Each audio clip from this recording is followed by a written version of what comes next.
بسم اللہ الرحمن الرحیم نحمدہ ونصلی ونسلم علی رسولہ الکریم اما بعد۔ معزز ناظرین اکرام، جامعہ انواریہ انٹرنیشنل کے زیر اہتمام مسند امام اعظم ابو حنیفہ رحمۃ اللہ علیہ کا سلسلہ وار درس جاری ہے، اور اس میں کتاب الطب کا بیان چل رہا تھا۔ کتاب الطب کے اندر ساتھ ہی مریض کی فضیلت اور دم کرنے اور دعاؤں کی فضیلت کا بیان بھی اسی کے تحت ذکر کیا گیا۔ اب یہ اس کتاب کا آخری عنوان ہے، اور اس باب کا نام ہے باب کثرت الاستغفار و کثرت الصدقۃ لحصول الاولاد۔ اولاد کے حصول کے لیے کثرت استغفار اور کثرت صدقہ کا بیان۔ مطلب یہ کہ اگر کسی کے یہاں اولاد نہ ہو تو اولاد کے لیے وہ زیادہ سے زیادہ استغفار کرے اور زیادہ سے زیادہ صدقہ اور خیرات کرے۔ حدیث مبارکہ کا نمبر ہے 446۔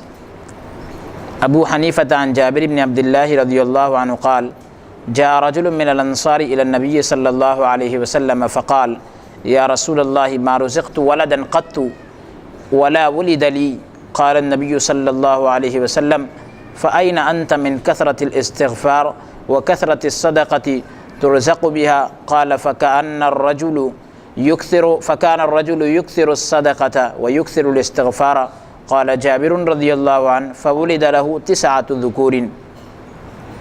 حضرت جابر بن عبداللہ رضی اللہ عنہ بیان کرتے ہیں کہ انصار کا ایک شخص، انصار وہ لوگ کہلاتے ہیں جو مدینہ پاک کے اندر پہلے سے موجود تھے، حضور صلی اللہ علیہ وسلم پر ایمان لائے۔ جو لوگ مکہ مکرمہ سے حضور صلی اللہ علیہ وسلم کے ساتھ آئے تھے مدینہ پاک کی طرف، وہ مہاجرین کہلاتے ہیں۔ تو حضرت جابر بن عبداللہ رضی اللہ عنہ بیان کر رہے ہیں کہ انصار کا ایک شخص حضور اقدس صلی اللہ علیہ وسلم کی خدمت میں حاضر ہوا، عرض کرنے لگا یا رسول اللہ میرے یہاں کبھی اولاد نہیں ہوئی، یعنی شادی کے بعد اولاد نہیں ہوئی۔ تو نبی کونین صلی اللہ علیہ وسلم نے فرمایا تم زیادہ سے زیادہ استغفار اور خوب صدقہ اور خیرات کیوں نہیں کرتے کہ تمہارے یہاں اولاد پیدا ہو۔ اس شخص نے بہت زیادہ صدقہ اور خیرات اور بہت زیادہ استغفار شروع کر دیا۔ راوی کہتے ہیں حضرت جابر رضی اللہ تعالیٰ عنہ کہ وہ آدمی جو حضور کی خدمت میں آیا تھا، حضور سے اولاد نہ ہونے کی شکایت کی تھی، پیارے نبی صلی اللہ علیہ وسلم نے فرمایا کہ تم زیادہ سے زیادہ صدقہ اور استغفار کیا کرو۔ اس کے یہاں 9 لڑکے پیدا ہوئے۔ تو اب اس حدیث پاک سے کئی باتوں کا پتہ چلتا ہے۔ ایک بات تو یہ کہ صحابہ کرام رضوان اللہ تعالیٰ علیہ مجمعین کو کوئی بھی مسئلہ پیش آتا تو وہ حضور صلی اللہ علیہ وسلم کی خدمت میں اس کا جواب طلب کرتے ہیں، کوئی بھی مسئلہ ہو۔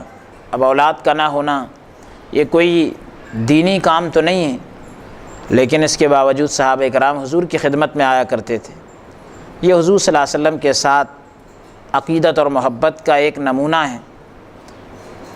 یہاں پر دیکھیں ایک انصاری صحابی جو مسلسل کئی سالوں سے اولاد کی نعمت سے محروم چلے آ رہے تھے، انہوں نے حضور کی خدمت میں حاضر ہو کر اپنا معاملہ پیش کیا، اور حضور نے ان کو ایک وظیفہ بتایا تو اللہ تعالیٰ نے ان کو کامیاب بھی کر دیا۔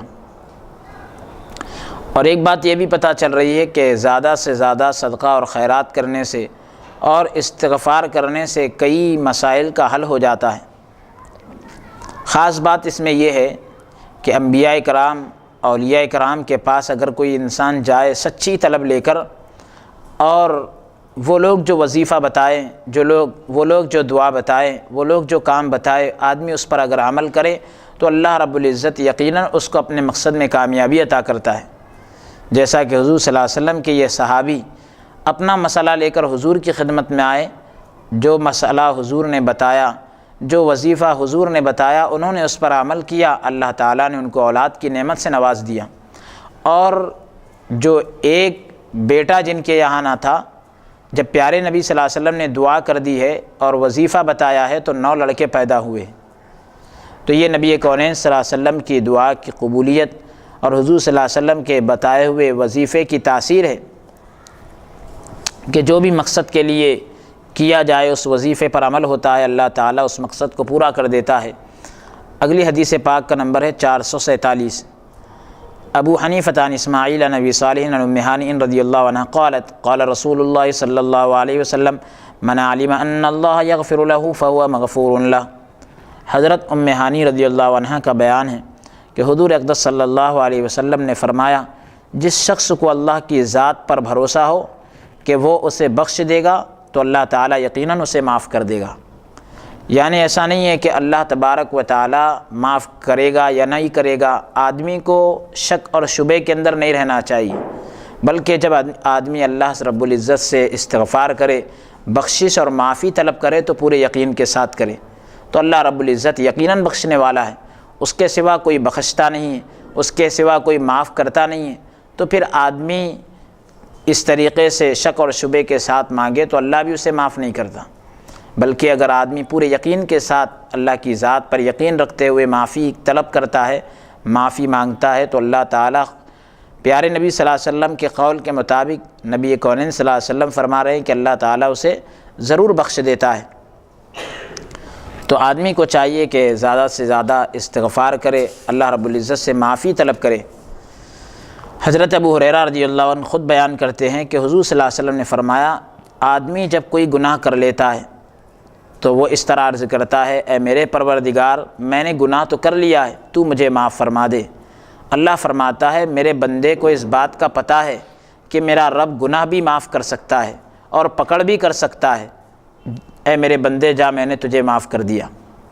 وہ اللہ تعالیٰ کی مرضی کے مطابق کچھ عرصے تک رکا رہتا ہے، پھر اس کے بعد پھر دوبارہ گناہ کر لیتا ہے، اور وہ پھر اللہ کے دربار میں حاضر ہو کر عرض کرتا ہے، میرے مولا، میں نے گناہ کر لیا، لہٰذا تو مجھے معاف کر دے۔ اللہ تعالیٰ فرماتا ہے، میرے بندے کو اس بات کا علم ہے، پورا یقین ہے کہ اللہ ہی معاف کر سکتا ہے اور اللہ پکڑ بھی کر سکتا ہے۔ پھر اس کے بعد اللہ اس کے گناہ کو معاف کر دیتا ہے۔ پریشانی کے عالم میں وہ بندہ جب تیسری مرتبہ گناہ کرتا ہے تو کہتا ہے، رب کائنات، میں نے پھر گناہ کر لیا، تو میری بخشش کر دے۔ تو اللہ تعالیٰ فرماتا ہے، میرے بندے کو علم ہے کہ میرا پروردگار معاف بھی کر سکتا ہے، پکڑ بھی کر سکتا ہے، میں نے اس کی بخشش کر دی اور اس کو معاف کر دیا۔ نسائی شریف کے اندر یہ روایت موجود ہے۔ تو اب اس سے پتہ یہ چلتا ہے کہ جب گنہگار آدمی اس یقین کے ساتھ اللہ سے معافی مانگتا ہے تو اللہ تعالیٰ اس کے تمام گناہ معاف کر دیتا ہے، کیونکہ اللہ تعالیٰ کے دربار میں جو بھی دعا کی جاتی ہے، اللہ تعالیٰ اپنے بندے کو خالی ہاتھ نہیں لوٹاتا، بلکہ اس کی مغفرت اور بخشش کر دیتا ہے۔ شرط یہ ہے کہ انسان جو ہے بخشش کے تقاضوں کو بھی پورا کرتا ہو، یعنی یہ کہ گناہوں پر اس کا دل شرمندہ ہو، پھر اسی طریقے سے گناہوں کا اقرار ہو، آئندہ نہ کرنے کا ارادہ ہو۔ ان شرطوں کے ساتھ وہ توبہ کرتا ہے، اللہ تعالیٰ اس کی توبہ کو ضرور قبول کرتا ہے۔ اگلی حدیث مبارکہ کا نمبر ہے 448۔ ابو حنیفہ عن حماد عن ابی وائل عن ابن مسعود رضی اللہ عنہ قال قال رسول اللہ صلی اللہ علیہ وسلم ان اللہ هو السلام ومنه السلام۔ حضرت عبداللہ بن مسعود رضی اللہ عنہ کا بیان ہے کہ حضور اقدس صلی اللہ علیہ وسلم نے فرمایا، بے شک اللہ تعالیٰ کی ذات ہی سلام ہے اور اسی کی طرف سے سلامتی ملتی ہے۔ تو عزیزان محترم، یہاں یہ بات دیکھے کہ اللہ تبارک و تعالیٰ کے 99 نام ہیں، 99 اس کے اسماء ہیں، اس میں سے ایک نام اس کا ذاتی نام ہے اور وہ ہے اللہ، اور باقی سب جو ہے اس کے صفاتی نام ہیں۔ ہر ایک نام جو ہے پوری برکت والا ہے، اور جو آدمی اللہ تبارک و تعالیٰ کے ان ناموں کو زبانی یاد کر لے، اللہ تعالیٰ نے اسے جنت کی خوشخبری دے دی۔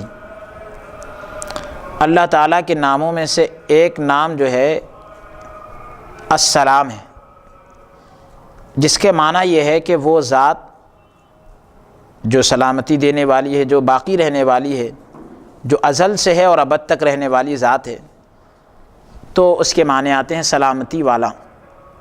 تو اللہ تعالیٰ خود تو سلامتی والا ہے، ساتھ ہی اپنی مخلوق کو بھی سلامتی عطا کرتا ہے۔ اب دکھنے میں ایک نام ہے سلام، لیکن حقیقی طور پر یہ ایسا بابرکت نام ہے کہ اگر کوئی اس نام کو لے کر جو دعا کرتا ہے اللہ تعالیٰ اس دعا کو قبول کر لیتا ہے۔ اسی لیے ہم کو نماز کے بعد جو دعا سکھائی گئی وہ ایسی دعا ہے جس میں سلام کا لفظ آتا ہے، ہر نماز کے بعد ہمیں پڑھنا بھی چاہیے۔ اللہم انت السلام ومنک السلام تبارکت یا ذی الجلال والاکرام، یہ دعا ہے، اس دعا کو پڑھنا چاہیے۔ اس میں 2 مرتبہ سلام کا لفظ آیا اور اس سے اس نام کی اہمیت بھی پتہ چلتی ہے۔ پیارے نبی صلی اللہ علیہ وسلم نے فرمایا ان اللہ هو السلام، کہ اللہ ہی تو ہے جو سلامتی والا ہے۔ اس طرح سے معزز حاضرین کتاب الطب الحمدللہ مکمل ہوا، اور اب آغاز ہے کتاب الادب کا۔ بسم اللہ الرحمن الرحیم۔ باب ما جاء فی حقوق الوالدین، والدین کے حقوق کا بیان ہے، یعنی ادب کے احکام اور مسائل بیان کر رہے ہیں کہ کس کے ساتھ کیسا پیش آنا چاہیے، کس کے کیا آداب ہے۔ تو پہلا باب ذکر کر رہے ہیں والدین کے حقوق کے بیان میں۔ حدیث پاک کا نمبر ہے 449۔ ابو حنیفہ عن محمد بن المنکدر عن جابر رضی اللہ عنہ قال قال رسول اللہ صلی اللہ علیہ وسلم انت ومالک لابیک۔ حضرت جابر بن عبداللہ رضی اللہ عنہ کا بیان ہے کہ حضور اقدس صلی اللہ علیہ وسلم نے فرمایا کہ تو اور تیرا مال تیرے والد کے لیے۔ اب اللہ تبارک و تعالی اور رسول کونین صلی اللہ علیہ وسلم کے حقوق کے بعد انسان پر سب سے زیادہ والدین کا حق ہے۔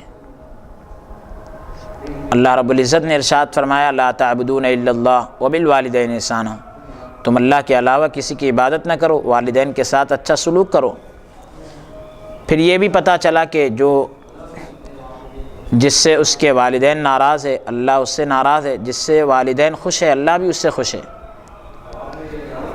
اب حضرت عمرو بن شعیب یہ اپنے دادا جان کے حوالے سے روایت کر رہے ہیں کہ ایک آدمی بارگاہ رسالت میں آپ صلی اللہ علیہ وسلم میں حاضر ہو کر کہنے لگا کہ میں مالدار ہوں، میری اولاد بھی موجود ہے، جبکہ میرے والد کو میرے مال کی ضرورت ہے۔ حضور صلی اللہ علیہ وسلم نے فرمایا انت ومالک لوالدک، کہ تو اور تیرا مال تیرے والد کا ہے، بے شک تیری بہترین کمائی تیری اولاد ہے، تم اپنی اولاد کی کمائی سے کھاؤ اور اپنی کمائی میں سے اپنے والدین کو کھلاؤ، یہ مطلب ہے۔ تو اس سے پتہ چل رہا ہے کہ والدین اگر اپنی خدمت کے لیے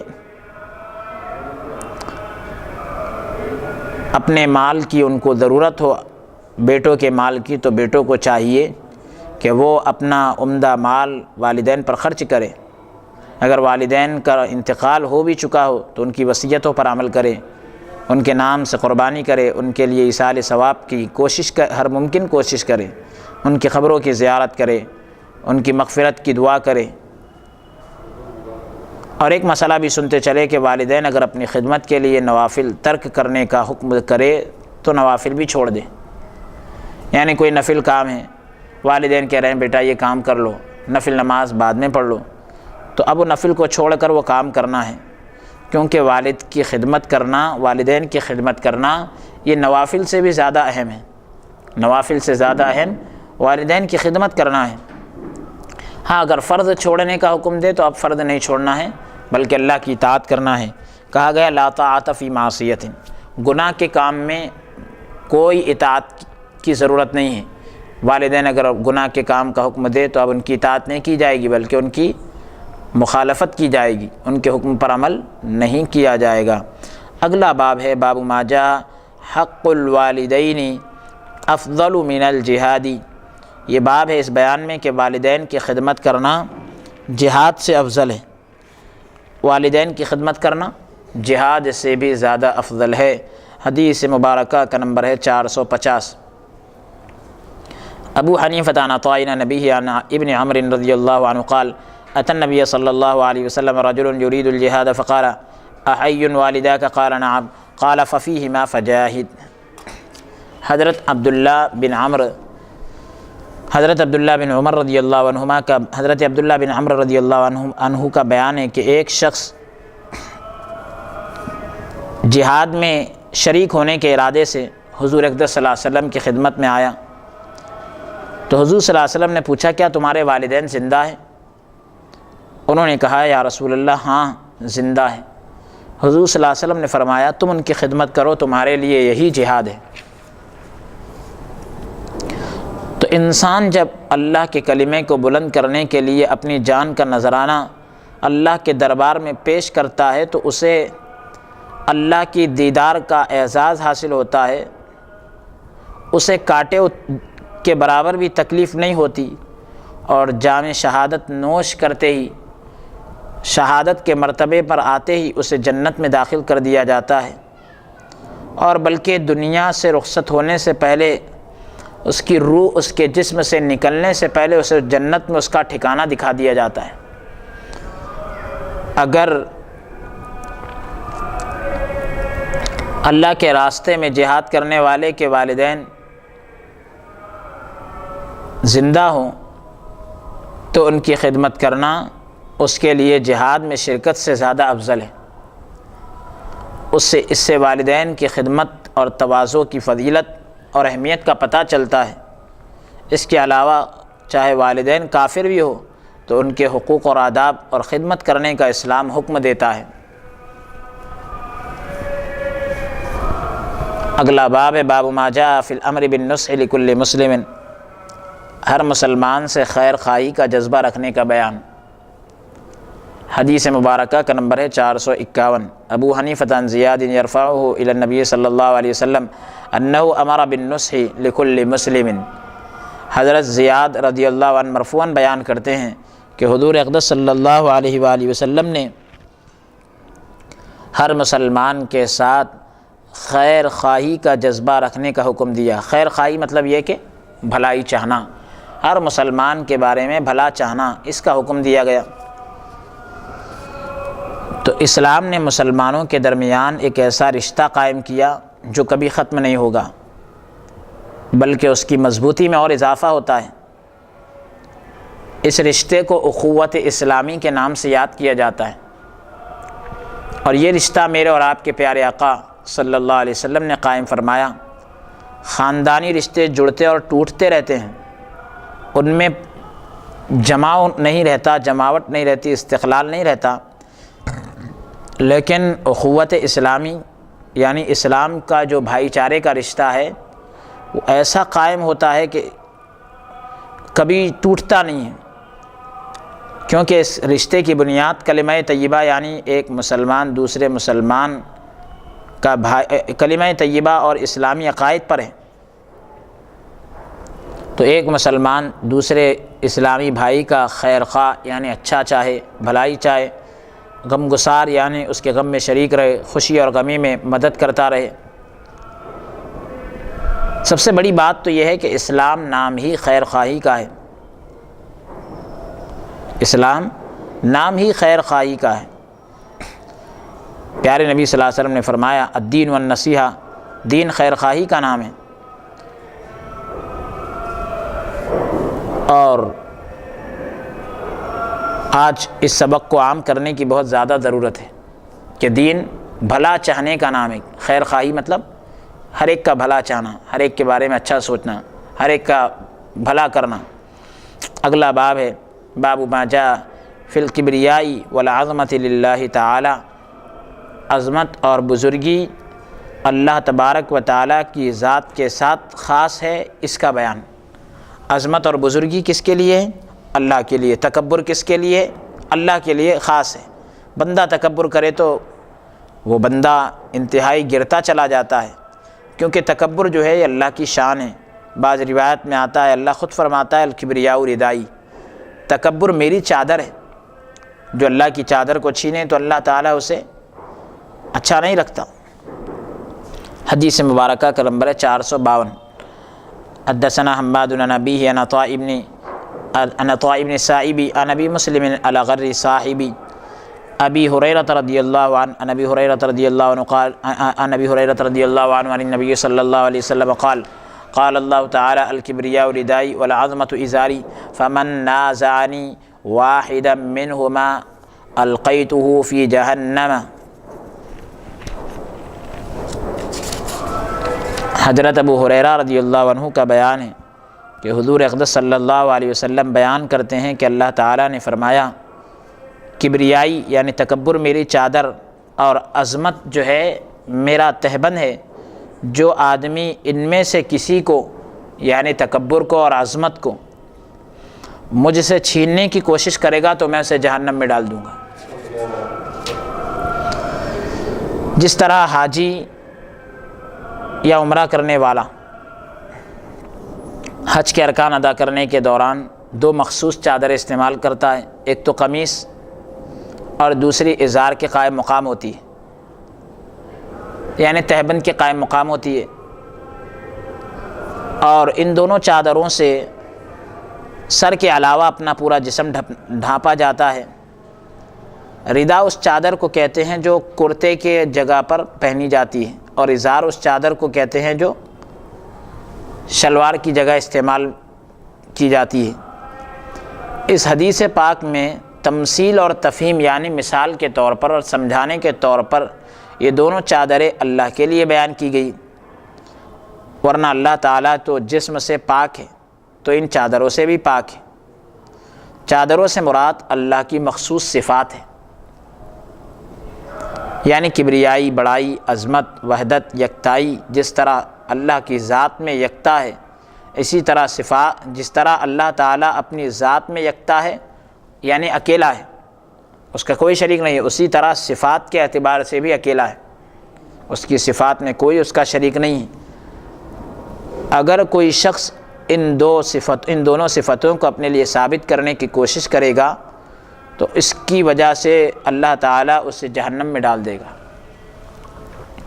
یہاں رک کر ایک بات یہ پتہ کر لیں کہ اللہ تعالیٰ کی ذات میں اور اللہ تعالیٰ کی صفات میں اس کا کوئی شریک نہیں۔ اللہ تعالیٰ کی ذات میں اور اس کی صفات میں کوئی اس کا شریک نہ ہے اور نہ ہو سکتا ہے۔ تو پھر قرآن کریم کے اندر اللہ تبارک و تعالیٰ نے یہ فرمایا کہ ان اللہ لا یغفر ان یشرک بہ، کہ اللہ تعالیٰ شرک کرنے والے کو معاف نہیں کر سکتا، معاف نہیں کرے گا۔ اس سلسلے میں یہ اہم نکتہ ہے، حضرت صدر الشیوخ علامہ طاہر رضوی رحمۃ اللہ علیہ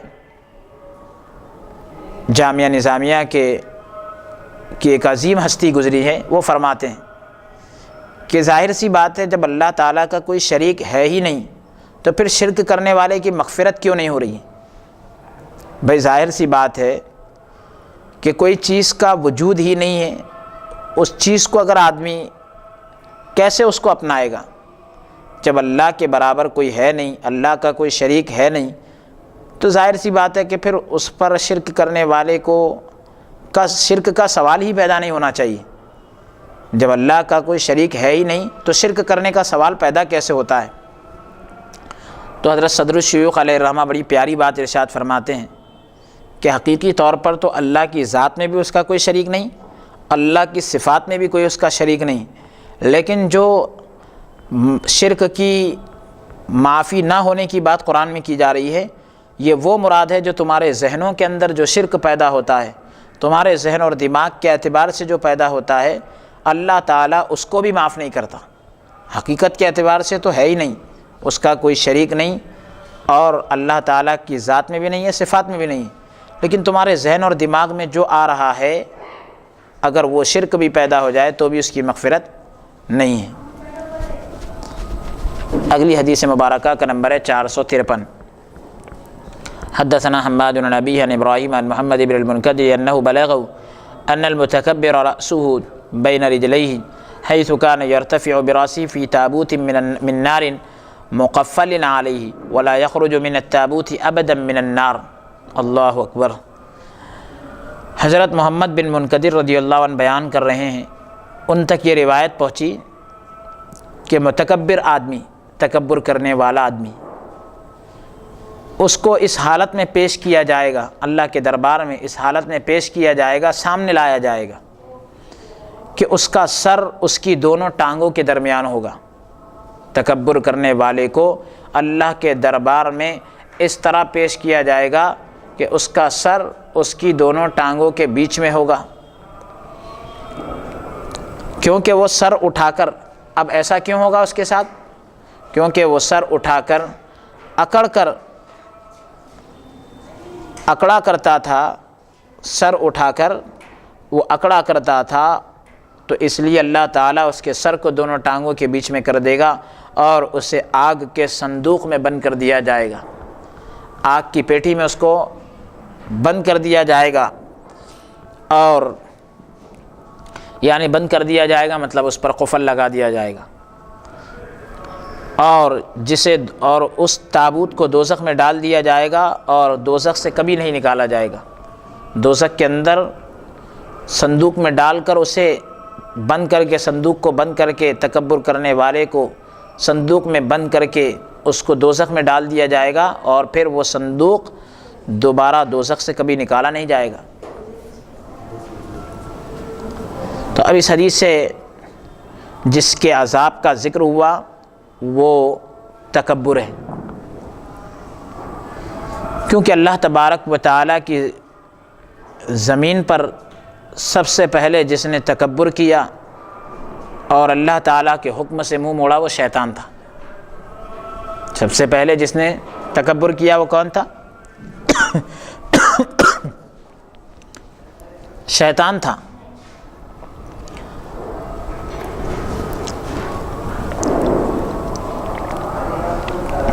تکبر کی وجہ سے اس نے آدم علیہ السلام کو سجدہ کرنے سے انکار کر دیا۔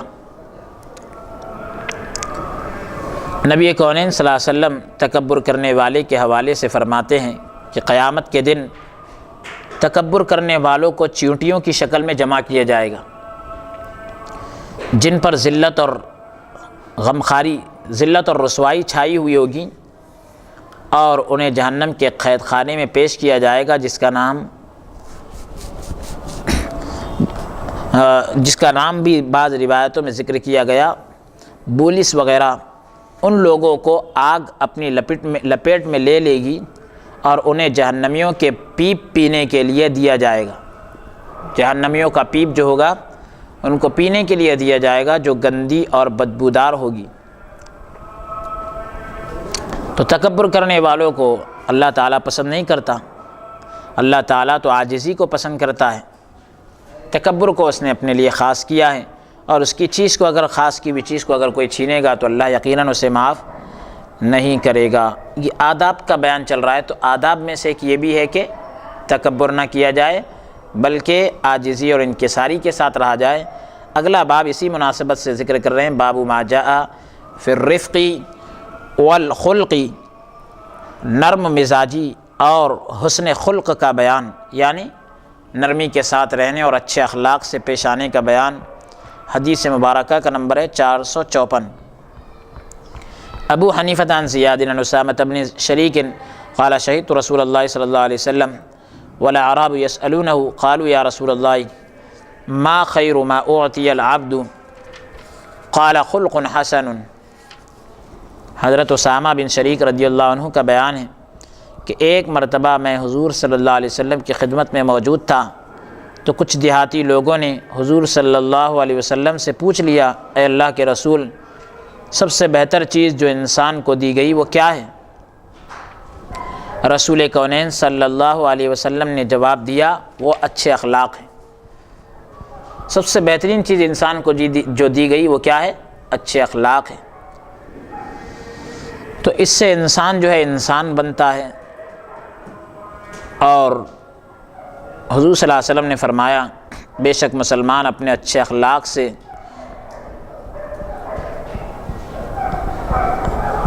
رات کو عبادت میں گزارنے والا اور دن میں روزہ رکھنے والے کا درجہ حاصل کر لیتا ہے۔ ابو داؤد شریف کے اندر یہ روایت آئی ہے۔ اگلی حدیث مبارکہ کا نمبر ہے 455۔ ابو حنیفہ عن حماد عن ابراہیم عن الاسود عن عائشہ رضی اللہ عنہا قالت قال رسول اللہ صلی اللہ علیہ وسلم لو ان الرفق وحسن الخلق یرا لما رؤی من خلق اللہ تعالی خلق احسن منہ ولو ان الخرق خلق یرا لما رؤی من خلق اللہ تعالی اقبح منہ۔ حضرت عائشہ صدیقہ رضی اللہ عنہا کا بیان ہے کہ حضور اقدس صلی اللہ علیہ وسلم نے فرمایا اگر نرم مزاجی اور اچھے اخلاق جسمانی شکل میں ظاہر کیے جاتے تو تمام مخلوق میں اس سے اچھی کوئی چیز نہیں ہوتی، اور اگر بدخلقی یعنی برے اخلاق کو اگر جسمانی صورت میں ظاہر کیا جاتا، یعنی اس کو کوئی جسم کی شکل دے دی جاتی، کوئی ڈھانچہ بنا دیا جاتا برے اخلاق کا، تو پیارے نبی صلی اللہ علیہ وسلم فرما رہے ہیں کہ اللہ کی پوری مخلوق میں اس سے زیادہ بدصورت چیز کوئی نہیں ہوتی۔ اور اگر اچھے اخلاق کا مجسمہ بنایا جاتا، مان لو اگر اس کا کوئی جسم بنا دیا جاتا، کوئی ڈھانچہ بنا دیا جاتا، تو اللہ کی مخلوق میں اس سے خوبصورت چیز کوئی نہیں ہوتی۔ یہ پیارے نبی صلی اللہ علیہ وسلم فرما رہے ہیں۔ تو یہ جو ہے اچھے اخلاق مسلمانوں کا زیور ہے، اس سے کبھی بھی مسلمانوں کو الگ نہیں ہونا چاہیے۔ اور بدخلقی جو ہے یہ بری صفت کا اظہار ہے، یعنی برے اخلاق کیا ہے؟ بری عادتوں کا اظہار ہے کہ آدمی کیسا ہے معلوم ہو جاتا۔ اور اچھے اخلاق کا انعام جنت ہے، اور برے اخلاق کا نتیجہ محرومی کے علاوہ کچھ بھی نہیں۔ اچھے اخلاق کی وجہ سے انسان اپنا مقام اپنی محبت لوگوں کے دلوں میں بٹھا دیتا ہے، اور برے اخلاق کی وجہ سے لوگ اس سے نفرت کرتے ہیں۔ تو اس طریقے سے یہ بہت اچھی چیز ہے جو اسلام کے ماننے والوں کو عطا کی گئی۔ مسلمانوں کو چاہیے کہ اس اخلاق کے زیور کو کبھی اپنے سے جدا اور الگ نہ کرے۔ اگلا باب ہے باب ما جاء فی اخلاق النبی صلی اللہ علیہ وسلم وتواضعہ، حضور اقدس صلی اللہ علیہ وسلم کے اخلاق اور آپ کی عاجزی اور انکساری کا بیان۔ حدیث مبارکہ کا نمبر ہے 456۔ ابو حنیفہ عن محمد بن انس رضی اللہ عنہ قال ما اخرج رسول اللہ صلی اللہ علیہ وسلم رکبتہ بین یدی جلیس له قط بل يقعد مساویا لهم ولا تناول احد يده فتركها قط حتى يكون هو يدعوها وما جلس الى رسول الله صلی اللہ علیہ وسلم احد قط فقام حتى يقوم قبله وما وجدت شيئا قط اطيب من ريح رسول الله صلی اللہ علیہ وسلم صلی اللہ علیہ وسلم۔ وفي رواية قال وما قام إلى رسول الله صلی اللہ علیہ وسلم رجل في حاجة فانصرف عنه قبله حتى يكون هو المنصرف۔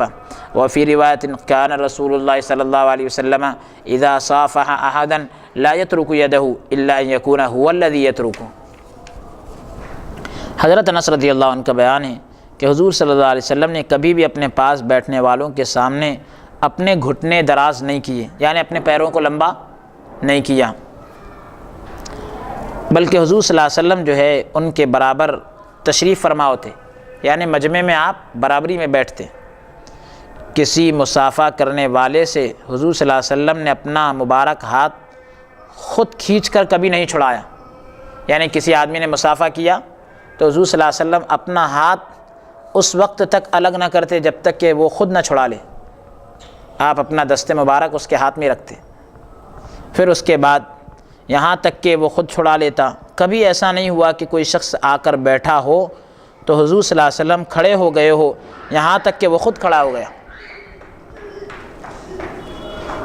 کوئی آدمی آ کر بیٹھا ہو تو حضور صلی اللہ علیہ وسلم جو ہے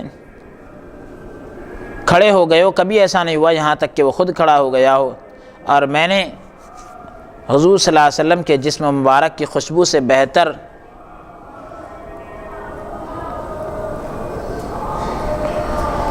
حضور صلی اللہ علیہ وسلم کی خوشبو سے بہتر کوئی خوشبو نہیں پائی۔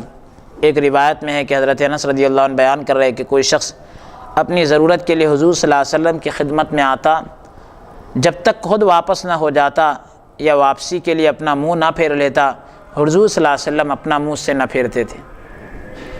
ایک روایت میں کہ حضور صلی اللہ علیہ وسلم جب کسی شخص سے مصافحہ فرماتے تو اس کا ہاتھ نہ چھوڑتے، مگر یہ کہ وہ خود اپنا ہاتھ چھوڑنے میں پہل کرتا، یعنی پہلے وہ خود اپنا ہاتھ چھڑا لیتا۔ اس حدیث پاک سے حضور صلی اللہ علیہ وسلم کے چند عملی پیغام امت کے نام، جن سے حضور صلی اللہ علیہ وسلم کے اچھے اخلاق اور عاجزی اور انکساری معلوم ہو رہی ہے۔ سب سے اہم بات یہ کہ اس روایت کو بیان کرنے والے بھی باکمال اور با اعتماد شخص حضرت انس رضی اللہ عنہ ہے۔ جب حضور صلی اللہ علیہ وسلم اپنے خدمت کرنے والے اور صحابہ کرام میں تشریف فرما ہوتے تو اپنا قدم مبارک لمبا نہ کرتے، دراز نہ کرتے، پیروں کو نہ پھیلاتے، بلکہ دوسرے لوگوں کی طرح بیٹھتے، برابری میں بیٹھتے، اور اگر کوئی شخص اپنے کام کے لیے آتا حضور اس کی بات توجہ سے سنتے۔ جب تک وہ آدمی اپنا چہرہ نہ پلٹا لے حضور جو ہے اپنے چہرے کو نہ پھیرتے تھے۔ پھر اسی طرح سے آپ کی خوشبو بھی دنیا بھر کی خوشبو اس کا مقابلہ نہیں کر سکتی۔ حضور صلی اللہ علیہ وسلم کا ہر عمل پیروی کے لائق ہے، یعنی جس کے بارے میں علماء نے وضاحت کر دی کہ اس پر عمل کرنا چاہیے، اور عاجزی اور انکساری یہ حضور صلی اللہ علیہ وسلم کی شان تھی۔ تو بہت ہی اچھے اخلاق اس حدیث پاک میں ذکر کیے گئے، ہر مسلمان کو اس پر عمل کرنا چاہیے۔ اگلی حدیث مبارکہ کا نمبر ہے 457۔ ابو حنیفہ عن عبداللہ عن ابن عمر رضی اللہ عنہما ان رجلا نادى رسول اللہ صلی اللہ علیہ وسلم فی منزلہ فقال لبیک قد اجبتک فخرج الیہ۔ حضرت عبداللہ بن عمر رضی اللہ عنہما کا بیان ہے کہ بے شک ایک آدمی نے حضور صلی اللہ علیہ وسلم کو بلند آواز سے پکارا تو حضور صلی اللہ علیہ وسلم اس وقت اپنے گھر میں تشریف فرما تھے، تو حضور صلی اللہ علیہ وسلم نے اسے جواب دیا کہ میں حاضر ہوں، میں آ رہا ہوں، اور پھر حضور صلی اللہ علیہ وسلم اس کی طرف باہر نکل پڑے۔ اب آپ دیکھیں عاجزی اور انکساری کی کتنی بڑی مثال ہے کہ محبوب رب العالمین ہے، امام الانبیاء ہے، صاحب معراج ہے، اس کے باوجود حضور صلی اللہ علیہ وسلم میں عاجزی اور انکساری کا وصف دیکھیں کہ حضور صلی اللہ علیہ وسلم سلام کرنے میں پہلے سلام کرتے، ہر ایک بات توجہ سے سماعت فرماتے، ضرورت مند حاضر ہوتا تو ہر ممکن اس کی مدد کرتے، اور کبھی مانگنے والے کو نفی میں جواب نہیں دیتے، یعنی منع نہیں کرتے، یہ نہیں کہتے کہ نہیں ہے جاؤ، ہوتا تو دے دیتے، نہیں ہوتا تو کسی اور کے پاس سے انتظام کراتے، بہرحال لیکن نہیں کا جواب تو کبھی نہیں دیتے۔ اگلا باب ہے باب ما جاء لم یصافح النساء، عورتوں سے مصافحہ نہ کرنے کا بیان۔ حدیث مبارکہ کا نمبر ہے 458۔ ابو حنیفہ عن محمد بن المنکدر عن امیمۃ بنت رقیقۃ رضی اللہ عنہ قالت اتیت النبی صلی اللہ علیہ وسلم لأبایعہ فقال انی لست اصافح النساء۔ حضرت امیمہ بنت رقیقہ رضی اللہ عنہ کا بیان ہے کہ میں حضور صلی اللہ علیہ وسلم کی خدمت میں اس مقصد سے حاضر ہوئی کہ حضور صلی اللہ علیہ وسلم سے بیعت کرنے کی سعادت حاصل کر لوں، تو حضور صلی اللہ علیہ وسلم نے فرمایا کہ بے شک میں عورتوں سے مصافحہ نہیں کرتا۔ اب عورتوں کی بیعت اور ان سے مصافحے کا جو مسئلہ ہے، حضور صلی اللہ علیہ وسلم نے عورتوں سے بیعت لی ہے، جس کا ذکر قرآن کریم کے اندر سورہ ممتحنہ کی آخر آیت کے اندر ہے، اذا جاءک المؤمنات یبایعنک علی الا یشرکن باللہ شیئا ولا یسرقن ولا یزنین، کہ نبی جب آپ کے پاس مومن عورتیں آئے گی اس بات پر بیعت کرے کہ وہ اللہ تبارک و تعالیٰ کے ساتھ کسی کو شریک نہیں کرے گی، چوری نہیں کرے گی، زنا نہیں کرے گی، پورا آخر تک آیت ہیں۔ اس حدیث پاک سے جو ذکر کی گئی کہ حضور کی خدمت میں وہ عورت بیعت ہونے کے ارادے سے آئی اور حضور نے فرمایا کہ میں عورتوں سے مصافحہ نہیں کرتا، تو اس سے بیعت کا انکار ثابت نہیں ہو رہا ہے بلکہ مصافحے کا انکار ثابت ہو رہا ہے۔ حضرت عائشہ رضی اللہ عنہ کا بیان ہے کہ جو عورتیں ہجرت کر کے حضور کی خدمت میں حاضر ہوتی تو ان کا امتحان اسی آیت سے لیا جاتا تھا۔ جو عورت آیت میں جتنی باتیں ذکر کی گئی ان کا اقرار کر لیتی کہ وہ چوری نہیں کریں گی، زنا نہیں کریں گی وغیرہ وغیرہ، تو حضور صلی اللہ علیہ وسلم اسے فرما دیتے کہ میں نے تم سے بیعت لے لی۔ تو یعنی زبانی بیعت لی جائے گی، عورتوں سے مصافحے کی شریعت میں اجازت نہیں ہے۔ اگلا باب ہے باب من لم یقبل العذر، عذر قبول نہ کرنے والے کا بیان، یعنی عذر قبول کر لینا چاہیے، عذر قبول نہ کرنا یہ ایک بری بات ہے، کسی کو بھی مجبوری پیش آ جا سکتی ہے، اگر وہ عذر پیش کرے تو آدمی کا عذر قبول کرنا چاہیے، کیونکہ ہو سکتا ہے کہ کل ہم کو بھی کوئی عذر پیش آ جائے۔ عذر کا مطلب یہ کہ آدمی کو آپ نے کوئی وقت دیا اور وہ وقت پر نہیں آ سکا تو پھر وہ معذرت خواہی کرے، وہ کوئی بھی ایسی ضرورت پیش کر دے کہ بھائی میں اس وجہ سے نہیں آ سکا، تو یہ اس کا عذر ہے، تو اب آپ کو چاہیے کہ وہ عذر قبول کر لے، وہ جو بھی معذرت پیش کر رہا ہے اس کو قبول کر لینا چاہیے، اس کے عذر کو رد نہیں کرنا چاہیے، ریجیکٹ نہیں کرنا چاہیے، کیونکہ اس کو رد کرنے والا، قبول نہ کرنے والا اتنا ہی گنہگار ہے جتنا کہ عشر وصول کرتے وقت، یعنی وہ پیداوار کا جو 10واں حصہ قبول کرتے ہیں نا، تو اس وقت اگر کوئی آدمی ظلم سے کام لیتا ہے تو اس کو کتنا گناہ ملتا ہے، اتنا ہی گناہ عذر قبول نہ کرنے والے کو ملے گا۔ حدیث مبارکہ کا نمبر ہے 459۔ ابو حنیفہ عن علقمۃ عن ابن بریدۃ عن ابیہ قال قال رسول اللہ صلی اللہ علیہ وسلم من لم يقبل عذر مسلم يعتذر الیہ فوزرہ کوزر صاحب مکس فقیل قالوا یا رسول اللہ وما صاحب مکس قال عشار۔ حضرت ابن بریدہ رضی اللہ عنہ کا بیان ہے کہ حضور صلی اللہ علیہ وسلم نے فرمایا، جس آدمی نے کسی مسلمان کی طرف سے پیش کیے جانے والے عذر کو قبول نہیں کیا، اس کا گناہ صاحب مکس کی طرح ہے۔ اب صحابہ کرام نے پوچھ لیا کہ یا رسول اللہ صاحب مکس کیا چیز ہے، صاحب مکس ہے کون؟ حضور نے فرمایا کہ وہ ہے جو عشر کی وصولی میں سختی سے کام لیتا ہے۔ تو عشر کے وصول کرنے میں، یعنی پیداوار پر جو 10واں حصہ ہوتا ہے اس کو قبول کرنے میں اگر کوئی آدمی ظلم سے کام لیتا ہے تو کتنا بڑا عذاب ہے، اسی طرح جو آدمی مسلمان کے عذر کو قبول نہ کرے اس کے لیے بھی اتنا ہی بڑا گناہ ہے۔ حدیث مبارکہ کا نمبر ہے 460۔ ابو حنیفہ عن نافع عن ابن عمر رضی اللہ عنہما قال قال رسول اللہ صلی اللہ علیہ وسلم من اعتذر الیہ اخوہ المسلم فلم يقبل عذرہ فوزرہ کوزر صاحب مکس یعنی عشارا۔ اس روایت کا ترجمہ بھی یہی ہے کہ اگر عذر قبول نہ کرے تو اس کا گناہ عشر وصول کرنے والے کی ظلم اور زیادتی کے گناہ کے برابر ہے۔ اس روایت کے اندر عفو اور درگزر یعنی معاف کرنے کی فضیلت کا بیان بھی ثابت ہو رہا ہے، اور اللہ رب العزت نے قرآن کریم میں بھی ارشاد فرمایا خذ العفو وامر بالعرف، کہ آپ درگزر کا طریقہ اختیار کریے۔ حضرت معاذ بن جبل رضی اللہ عنہ کا بیان ہے کہ حضور صلی اللہ علیہ وسلم فرماتے ہیں جو شخص اپنا غصہ نکالنے پر طاقت رکھتا ہو پھر بھی وہ اپنا غصہ کنٹرول کر لے، درگزر سے کام لے، تو اللہ تعالیٰ قیامت کے دن سب لوگوں کے سامنے بلائے گا اور اسے اجازت دے گا کہ جنت کی موٹی آنکھوں والی حوروں میں سے جس کو پسند کرے حاصل کر لے۔